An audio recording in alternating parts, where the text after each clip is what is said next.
Caring is not love. പല ആളുകളും ചെയ്യുന്നൊരു മിസ്റ്റേക്കാണിത്. ഒരാൾ നമ്മളോട് കുറച്ച് റെസ്പെക്റ്റ് കാണിച്ച് അല്ലെങ്കിൽ നമ്മൾ പറയുന്ന കാര്യങ്ങളെ ലിസൺ ചെയ്യുന്നുണ്ട്, നമുക്ക് കുറച്ച് കെയറിങ് തരുന്നുണ്ട് എന്ന് പറഞ്ഞ് തുടങ്ങുമ്പോൾ ദേ തിങ്ക് ദാറ്റ് ആ ഒരാൾക്ക് നമ്മളോടൊരു സ്പെഷ്യൽ സംഭവമുണ്ട് അല്ലെങ്കിൽ അയാൾക്ക് എന്നോടൊരു ലവ് ഉണ്ട് എന്നൊക്കെ ചിന്തിക്കുന്നത്.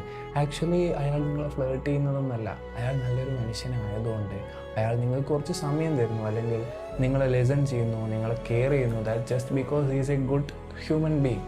ആക്ച്വലി നിങ്ങളത് അങ്ങനെ ഒരു ലവ് സ്റ്റോറി ആയിട്ട് കൺവേർട്ട് ചെയ്യുന്ന സമയത്ത് അത് നിങ്ങളെയും ഹേർട്ട് ചെയ്യും, അതുപോലെ ആ ഒരു ഓപ്പോസിറ്റ് നിൽക്കുന്ന ആളെയും ചിലപ്പോൾ ഹേർട്ട് ചെയ്തെന്ന് വരും. ഒരിക്കലും കൈൻഡ്നെസ്സിനെ കെമിസ്ട്രി ആയിട്ട് കാണാണ്ടിരിക്കുക. ബൈ.